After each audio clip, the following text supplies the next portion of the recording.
Assalamualaikum warahmatullahi wabarakatuh. Bismillah, alhamdulillah, asyukurillah, ala nikmatillah, alhamdulillah, wala quwata illa billah, amma ba'du. Pemirsa, ketemu kembali dengan Kilamong Putro.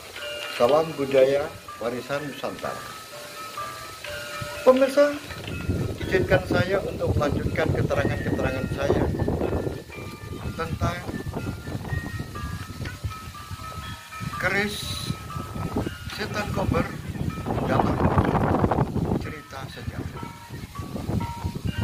Pemirsa dimanapun Anda berada, pada episode yang lalu dijelaskan bahwa tiba-tiba di atas bukit tempat pesanggerahan dihancurkan oleh begal gerombolan Bajul Kambangan. Ada seorang wanita yang menyeru dengan kerasnya dari jarak jauh, yang memerintahkan agar melepaskan Panji Sumirang dari gantungan yang telah menjerat leher dari Panji Sumirang. Dia adalah Kanjeng Putri Pembayun, yaitu putri dari Sultan Hadiwijaya. Pemirsa dimanapun Anda berada, begitu ada seruan seperti itu, langsung prajurit-prajurit melepaskan Panji Sumirang dari jeratan yang menggantung dirinya. Akhirnya Panji Sumirang telah terbebas dari ancaman kematian. Pemirsa dimanapun Anda berada, akhirnya Lurah Tamtama Bangu Putih dimarahi oleh Kanjeng Putri Pembayun karena dianggap menghukum orang sembarangan.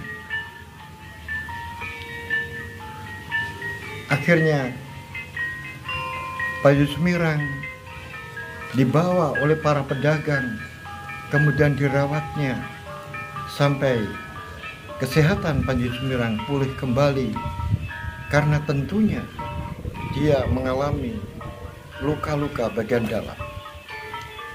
Pemirsa dimanapun Anda berada, keesokan harinya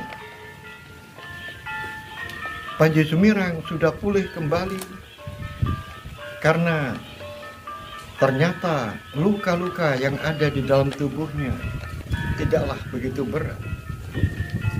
Dan Panji Sumirang didatangi oleh dua orang prajurit utusan dari Kanjeng Putri Pembayun agar Panji Sumirang menghadap ke rumah Ki Dukuh agar bisa bertemu dan bermusyawarah di rumahnya Ki Dukuh Songgoriki. Pemirsa dimanapun Anda berada, akhirnya di rumah Ki Dukuh Songgoriki yang ditempati oleh Gusti Pembayun untuk sementara waktu,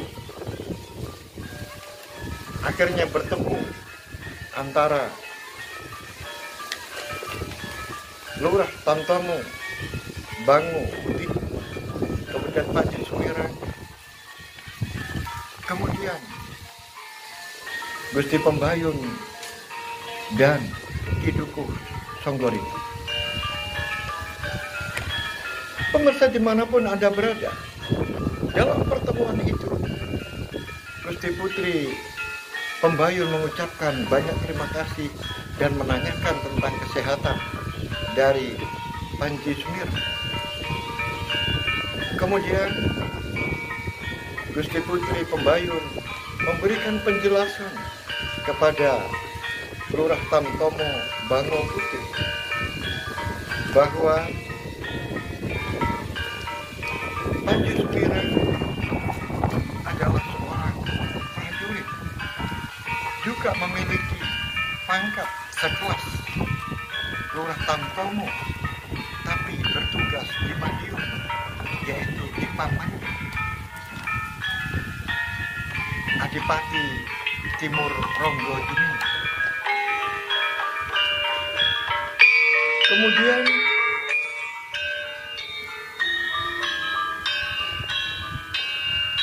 Gusti Pembayun juga menjelaskan bahwa kehadiran dari Panji Sumirang adalah untuk mencari adiknya yang hilang. Oleh sebab itu, diharapkan kepada Lurah Tamtomo Bangu Putih agar tidak salah paham tentang siapa Panji Sumirang. Oleh sebab itu, Putri Pembayun memberikan sebuah tugas kepada Panji Sumirang agar mengejar orang-orang berandal Bacul Kambangan itu, agar mereka tidak mengacaukan keamanan yang ada di Songgoriki dan sekitarnya. Kemudian oleh Panji Sumirang diterimanya dengan gembira dan juga mengucapkan banyak terima kasih atas pengertian yang telah diberikan kepada dirinya dan juga kepercayaan yang diberikan kepada dirinya. Tetapi Panji Sumirang kemudian mengajukan sebuah pertanyaan. Wahai Gusti Putri, jika diperkenankan aku ingin bertanya kepada Kanjeng Putri. Aku sendiri menyaksikan kobaran api yang begitu besar malam hari itu. Kemudian saya juga menerobos masuk ke dalam rumah dan berteriak-teriak mencari Kanjeng Putri. Tetapi tidak ada orang. Bahkan pintu kamar Kanjeng Putri yang sudah dirambah oleh api saya dobrak, dan di dalamnya juga kosong, tidak ada siapapun. Yang aku tanyakan adalah, bagaimana Kanjeng Putri bisa terbebas dari kobaran api yang begitu besar? Pemirsa dimanapun Anda berada, akhirnya Kanjeng Putri tersenyum dan kemudian menceritakan, wahai Panji Sumirang dan juga Lurah Tamtomo Bangu Putih, pesanggerahan itu dibuat oleh seorang arsitek yang dipimpin oleh Paman Temenggung Wuragil Digjoyo. Pesanggerahan itu juga dilengkapi dengan sebuah keamanan, yaitu lorong bawah tanah, yaitu untuk mengamankan diri manakala terjadi bencana seperti kebakaran, kemudian terjadi serangan musuh yang tiba-tiba. Lorong bawah tanah itu tidak ada yang tahu kecuali saya. Oleh sebab itu, ketika kobaran api yang begitu besar melanda di pesanggerahan, kemudian aku meringkasi barang-barang yang berharga, kemudian saya masuk ke dalam lorong itu, kemudian saya tutup pintunya. Akhirnya saya bisa keluar dari bencana itu dan berjalan menyusuri lorong yang lebarnya kurang lebih 4 langkah kaki. Apabila ditelusuri terus, yang panjangnya kurang lebih 1 kilo, itu akhirnya sampailah di kaki bukit. Sehingga mereka apabila terjadi sesuatu yang menjadikan bencana, serangan musuh atau yang lain, akhirnya musuh tidak mengerti kalau saya lari lewat lorong itu, kemudian sudah ada di kaki bukit dan akhirnya bisa terbebas. Begitulah rahasianya. Ini saya tunjukkan kepada kalian karena Puri Pesanggerahan sudah hancur. Oleh sebab itu, sekali lagi kepada Panji Sumirang, saya ucapkan banyak terima kasih. Kamu sudah berusaha keras untuk menolong saya. Dan kamu tidak takut terhadap kobaran api yang begitu besar. Kamu berani bekerja. Kalau bukan prajurit yang tangguh, pasti tidak akan berani. Terima kasih, Gusti Putri, pujiannya. Pemirsa dimanapun ada berada. Kemudian Bangu Putih juga menyampaikan sebuah usulan. Wahai Kanjeng Putri, izinkan saya untuk menyampaikan unek-unek di dalam hati saya. Silakan, Bangu Putih. Di dalam tugas saya untuk melindungi Kanjeng Putri, kemudian juga memberikan antisipasi terhadap serangan-serangan orang-orang yang tidak bertanggung jawab. Ternyata aku lengah, sehingga Pesanggerahan menjadi hancur dan Gusti Putri sampai mengungsi ke tempat Kiduku. Oleh sebab itu, saya mohon maaf yang sebesar-besarnya atas kelalaian saya ini. Dan kemudian yang kedua, Gusti Putri, biarkan saya yang mengejar Bajul Kambangan itu beserta anak buah saya. Karena itu merupakan bagian dari tugas saya. Demikian, Gusti Putri, silakan. Pemirsa dimanapun ada berada, Gusti Putri Pembayun kemudian tersenyum kepada Lurah Tamtomo Bangu Putih. Wahai Lurah Tamtomo, kamu tidak bersalah. Karena kamu saat itu juga sedang melaksanakan sebuah perintah saya, yaitu mengantarkan Adipati Kediri sampai ke daerah perbatasan. Dan tentunya pulangnya pasti pagi hari. Karena itu pun sudah tidak istirahat. Oleh sebab itu, kamu tidak bersalah. Dan untuk tugas mengejar para gerombolan itu, mengapa saya limpahkan tugasmu itu kepada Panji Sumirang? Karena kamu memiliki tugas yang lebih penting lagi dan lebih banyak lagi di tempat ini. Tugasmu adalah untuk membenahi Pesanggerahan yang hancur ini. Kemudian kamu juga punya kewajiban untuk datang ke pajak, melaporkan tentang hal ini semuanya secara rinci kepada Ayahanda Kanjeng Sunan Hadiwijaya. Oleh sebab itu, kamu tidak boleh mengejar gerombolan itu, karena kamu masih punya tugas yang lebih penting daripada itu.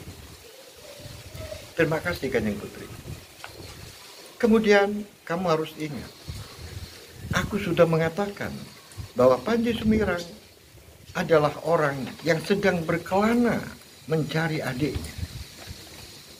Panji Sumirang tidak menetap di sini. Oleh sebab itu,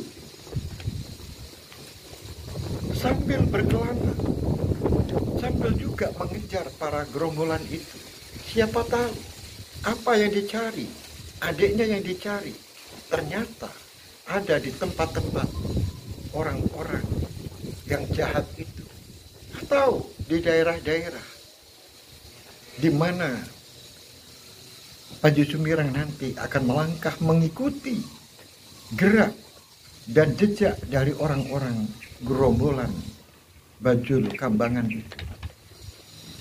Itu yang saya maksudkan, mengapa aku menyerahkan untuk Panji Sumirang agar mengejar gerombolan itu. Baiklah Gusti, terima kasih. Pemirsa dimanapun Anda berada, setelah itu Panji Sumirang kemudian memohon pamit kepada Gusti Putri Pembayun, juga kepada Ki Lurah Bangu Putih, dan mohon restu kepada Ki Dukuh agar perjalanan tidak ada hambatan. Pemirsa dimanapun Anda berada, akhirnya Panji Sumirang langsung mohon diri dan pamit. Kemudian Panji Sumirang mulai berjalan menuju ke timur, yaitu menyusuri jalan-jalan berbatu. Kemudian menemui jalan yang ditutup oleh tumpukan-tumpukan batu yang kemarin malam diperintahkan kepada para pedagang-pedagang yang ada di pasar Songgoriti. Kemudian setelah melewati batu-batu itu, kemudian dia naik menuju ke selatan, kemudian berbelok ke kanan, karena dia ingin tahu tempat para gerombolan itu yang meluncurkan anak panah dari arah selatan, yaitu dari arah di atas bukit. Akhirnya tidak lama Panji Sumirang kemudian turun dari kudanya dan melihat telapak kaki dan jejak dari orang-orang yang kemarin malam ada di tempat itu dan meluncurkan ratusan anak panah. Pemirsa dimanapun Anda berada, kemudian Panji Sumirang melihat keadaan, karena dia seorang prajurit dilatih untuk mengetahui tapak tilas dari orang-orang yang melakukan kejahatan. Oleh sebab itu, Panji Sumirang mencoba untuk meneliti tempat itu, kira-kira larinya para gerombolan itu ke kiri atau ke kanan. Ternyata gerombolan itu larinya ke arah barat. Kemudian ditelusuri dengan naik kuda. Ternyata setelah beberapa jam semakin menurun dan semakin curam. Akhirnya tetap saja ditelusuri, walaupun dia harus berjalan menuntun kudanya, karena apabila dipaksakan pasti akan terjadi kecelakaan. Oleh sebab itu Samirono, kuda yang ditungganginya itu, kemudian dituntunnya turun sampai ke kaki bukit. Pemirsa dimanapun Anda berada, setelah sampai di kaki bukit, kemudian dia melanjutkan perjalanan dengan naik kuda menuju ke barat. Dan sampailah pada sebuah daerah di mana daerah itu hawanya sejuk. Dan sebelum sampai di tempat itu, dia juga sempat melihat bahwa di hutan ada sebuah goa yang mulut depannya tertutup oleh perrimbunan. Karena keadaan pada waktu itu sudah menjelang sore, maka dia melanjutkan perjalanannya dan kemudian dia beristirahat. Pemirsa dimanapun Anda berada, setelah semalam dia istirahat di tempat itu, kemudian pagi-pagi dia bangun. Kemudian setelah mandi dan merapikan pakaiannya, kemudian menambatkan kudanya. Setelah itu dia berjalan kaki. Setelah beberapa langkah, dia mencoba untuk kembali lagi menghampiri kudanya, karena dia merasa tidak enak meninggalkan kudanya, karena perjalanan yang akan dituju, yaitu goa yang pernah dilihat sore harinya itu. Karena dia curiga apakah di dalam goa itu ada sesuatu, mungkin juga merupakan tempat gerombolan. Oleh sebab itu kudanya diambil dan kemudian dia naik kuda itu pagi-pagi. Dengan pelan dia menaiki kuda, kemudian sampailah tidak jauh dari pintu goa. Ternyata pintu goa yang didekatinya itu masih ada kepulan api, sisa-sisa orang membakar sesuatu di tempat itu. Akhirnya Panji Sumirang semakin yakin bahwa di tempat ini pasti ada orangnya. Akhirnya Panji Sumirang mencoba untuk memancing agar orang yang ada di dalam goa itu mau keluar. Panji Sumirang mencoba untuk berteriak-teriak dengan keras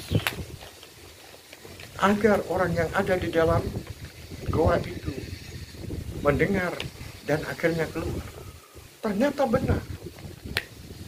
Dilihatnya ada sekelibatan orang yang keluar dari goa itu, tetapi gerakannya begitu cepat. Tidak lama kemudian, luncuran anak panah yang mengarah kepada dirinya. Untung saja dia bisa menghindari luncuran anak panah itu. Tiba-tiba sebuah pukulan keras menghantam Panji Sumirang dari arah belakang, sehingga Panji Sumirang terguyung-guyung dan sempoyongan mau roboh. Di saat itu juga ada sekelibatan orang yang berbaju putih yang gerakannya juga sangat cepat, kemudian langsung mengangkat Panji Sumirang yang sempoyongan itu, kemudian dibawanya lari dengan begitu cepat. Orang ini sepertinya memanggul kapok saja, padahal Panji Sumirang begitu berat. Tetapi orang ini sambil berlari begitu cepat, seperti meminggul bantal kapok saja. Tetapi orang yang ada di belakangnya yang berjubah hitam, kemudian seperti burung besar, juga terus mengejar. Tetapi orang yang dikejar terlalu cepat. Akhirnya selamatlah Panji Sumirang. Pemirsa dimanapun Anda berada, siapakah orang yang menghantam Panji Sumirang dari arah belakang, sehingga Panji Sumirang terguyung-guyung mau pingsan? Dan siapa juga orang yang berbaju putih yang menolong Panji Sumirang? Oleh sebab itu, pemirsa dimanapun Anda berada, ikuti terus cerita ini. Sampai di sini, akhirul kalam, billahi taufiq wal hidayah. waridha wal inayah. Assalamualaikum warahmatullahi wabarakatuh. Salam jumpa lagi pada episode berikutnya.